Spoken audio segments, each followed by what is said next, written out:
شفت فيديو حادثة الأقصر؟ اوعى تشوفه، محدش ياخد الكلمتين دول ويكتب فوق على السيرش حادثة الأقصر. ليه؟ هيجي لك فيديو مقزز وحش جدا جدا، هتتأذي نفسيا ومعنويا، ويمكن يقعد يومين ثلاثة ما تاكلش ولا تشرب، بالذات الستات قلبها رهيف شويتين والأولاد الصغيرين. فالله يكرمك، ولا راجل ولا ست ولا طفل يشوف الفيديو دوت. طب انت يا عم شريف دلوقتي ما نشوفه كده وتعرضه لنا؟ يا ابني بقول لك هتتأذي يا ابني، يا ابني هتتأذي والله العظيم نفسيا. وكمان الفيديو اللي بتتفرجوا عليه دلوقتي اللي انا بتكلم فيه ده كمان هيتمسح، ما هو مخالف للقواعد بتاعتهم، ما ينفعش.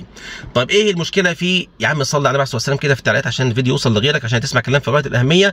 وانا هقول لك انا جاي اتكلم في ايه. اللهم صل وسلم وبارك على سيدنا محمد. واحد عمل فيديو مش كويس وجاب مش عارف ايه وقام جازز ايه وقام واكل من ايه، مش عاوز اوضح علشان برضو الكلام انتوا اكيد فاهمينه، منظر وحش جدا. هيطلع يقول لك دلوقتي بص بص بص، هيقول لك ده المسلمين شوف بيعملوا ايه في الاقصر، كده هيضربوا السياح، هم دول الاسلاميين المتشددين الارهابيين. ده لو قالوا كده يعني. فانا احب اقول لكم ان الكلام ده ليس من صفات المسلمين قتل اي احد. قال الله عز وجل والايه في سوره النساء، عد معايا بقى، عد معايا 5 عقوبات للي يقتل اي واحد مسلم مع سبق الاصرار والترصد، يعني تقتل وانت واعي وعارف. ومن يقتل مؤمنا متعمدا فجزاؤه جهنم خالدا فيها وغضب الله عليه ولعنه وأعد له عذابا عظيما. 5 عقوبات بتنتظرك. بل قال النبي صلى الله عليه وسلم، صلى عليه الصلاة والسلام، لزوال الدنيا، كل الدنيا سماوات وأراضين وكل حاجة في الدنيا دي، لزوال الدنيا أهون عند الله من قتل رجل مسلم. وهدول لك انتوا على راسكم ريشه يعني يا مسلمين؟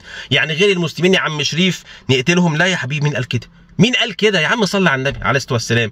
قال النبي صلى الله عليه وسلم، والحديث في صحيح البخاري، يعني اعلى درجات من درجات الصحه، قال من قتل معاهدا. يعني ايه معاهد؟ يعني واحد غير مسلم عايش معاك في نفس الارض بتاعتك في نفس بلدك، لا يؤذيك ولا يريد ان يقتلك ولا يريد ان يطردك. من قتل معاهدا لم يرح رائحه الجنه. عقوبه وحشه جدا، لم يرح رائحه الجنه، يعني مش هيشم ريحه الجنه. قال النبي صلى الله عليه وسلم مش بس القتل، لا لا لا لا، ده غير كده كمان. قال الا من ظلم معاهدا، يعني مش نقتله بس، لا كمان ما ينفعش تظلمه.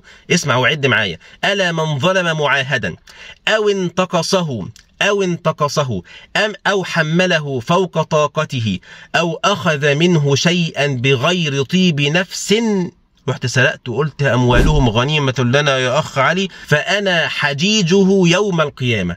يعني النبي عليه الصلاة والسلام خصيمك وحجيجك يوم القيامة، يقعد كده قدام النبي صلى الله عليه وسلم وأنت قدامه ويحجك. انت ازاي تعمل كده؟ انا قلت لك تعمل كده. فما ينفعش ولا تقتل مسلم ولا غير مسلم بغير وجه حق. هتقولي بس ده ممكن يكون واحد قتل واحد بينهم طار، حتى لو بينهم طار ما ينفعش، هتبقى غابه يا اخوانا. كل واحد يكون سمعت انه قتل اخويا، ممكن يكون هو ممكن يكون لا، حتى لو هو ما ينفعش كل واحد بقى يطلع المطوه بتاعته وطق طق يقعد يقتل في الناس عشان قتل، ده تبقى غابه.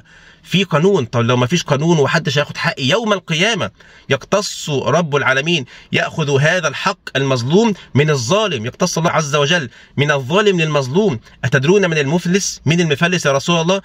بيأتي بيوم القيامة بحسنات وكل حاجة عملها حلوة، ولكنه قتل هذا وسفك دم هذا، فيأخذ هذا من حسناته وهذا من حسناته، فإن فنيت حسناته أخذ من سيئات المظلوم ثم طرحت على الظالم ثم طرح في النار. فحقك جاي لك يوم القيامة. هتقولي بس ده ممكن يكون واحد برضه ذهنه بايظ او هو مجنون. ساعتها برضه النبي صلى الله عليه وسلم قال لنا رفع القلم عن 3، ومنهم قال الانسان المجنون حتى يعقل. واحد مجنون ذهب عقله فخلاص لا يكلف نفسا الا وسعها، لن يحاسب على ذلك. بس ده برضه جاي نتيجه ايه؟ ان الراجل المجنون ده ما عملش كده من فراغ، والمنظر القذر اللي انتم اصلا ما ينفعش تشوفوه، بيقعد بقى يبص على افلام ويقعد يبص على مسلسلات، وبيحصل الكلام ده في افلام الرعب وافلام الاجنبيه، فطبيعي يحصل اللي بيحصل ده، فروح يقلد الكلام ده. فهو لو ما كانش اصلا بيتفرج على الحاجات دي ما كانش تفنن في المنظر اللي انا مش عاوزكم تشوفوه في الفيديو دوت. دول كلمتين عاوز اقوله لكم عشان خاطر اولا ما تشوفوش الفيديو ده، ثانيا عرفتوا يعني ايه واحد يقتل مسلم او غير مسلم. ما ينفعش ولا كنيسه تهدمها ولا مسجد تهدمه ولا مسلم تقتله ولا غير مسلم تقتله، طالما عايش معاك في نفس بلدك وهو راجل بيحترمك فاحترمه. عايزك بقى تشير الكلمتين دول عشان الناس تعرف الدين الاسلامي عامل ازاي مع المسلم وغير المسلم. الناس لو تقرا وتفهم هيستريحوا. واوعى تعاقب مجتمع بواحد، فالواحد ده مش حجه على الدين، وانما حجتنا هو كتاب الله عز وجل وسنه النبي صلى الله عليه وسلم الصحيحه. حلو الكلام. كلام جميل، اوعى بقى تنسى تصلي على سيدنا النبي عليه الصلاه والسلام. بس قبل ما تمشي عاوز اقول لك قناه اليوتيوب بتاعتي القديمه اتسرقت، واحد لص سرقها، ودلوقتي بياخد فيديوهاتي على القناه الجديده اللي انا عاملها وبيقعد يرفعها عنده علشان عاوز يضربني وكده ويحصل مشاكل، وممكن بقى يرفع كمان فيديوهات الله اعلم بحالها. فانا بريء من القناه القديمه، لكن القناه الجديده اللي اسمها شريف عبد الله، ايوه دوت، هي دي القناه بتاعتي الوحيده على اليوتيوب، ودي اللي بعمل عليها فيديو كل يوم بث مباشر بعد صلاه الفجر في تفسير القران الكريم. القناه القديمه باسم شريف عبد الله عربي وانجليزي، دي ما تخشوهاش ولا تتابعوها، ويا ريت تعملوا ريبورت كده وتقارير عشان تتقفل. حلو الكلام يا اخوانا، بقى صلوا على النبي عليه الصلاه والسلام.